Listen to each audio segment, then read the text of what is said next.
बाबापुर की रामलीला।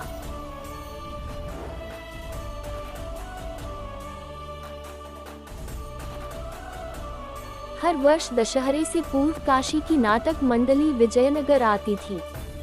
सामान्यतः वे राजा कृष्णदेव राय तथा विजयनगर की प्रजा के लिए रामलीला किया करते थे।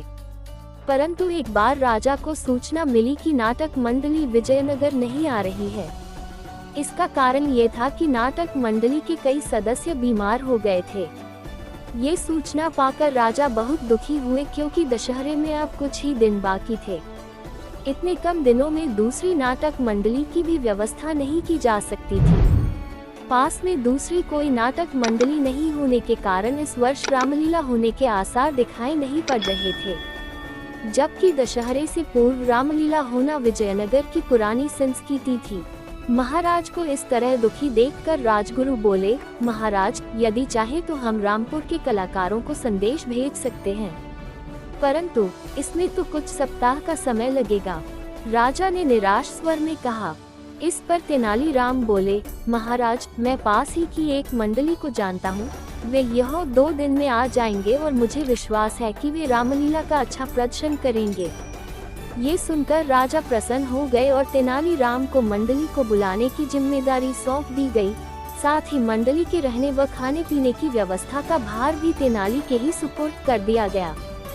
शीघ्र ही रामलीला के लिए सारी व्यवस्था होनी शुरू हो गई।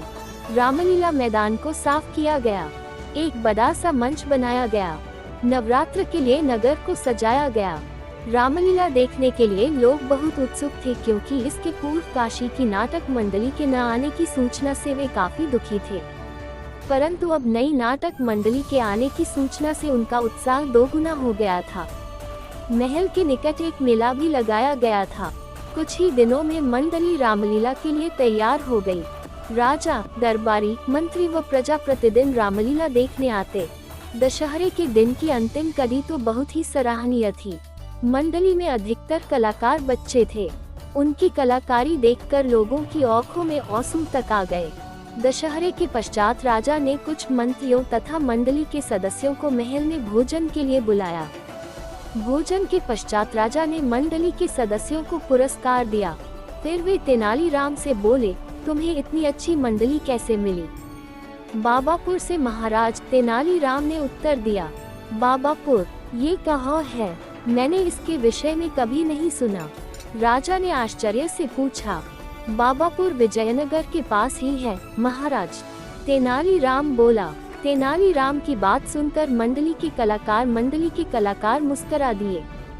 राजा ने उनसे उनके इस प्रकार मुस्कुराने का कारण पूछा तो मंडली का एक छोटा बालक सदस्य बोला, महाराज, वास्तव में हम लोग विजयनगर से ही आए हैं।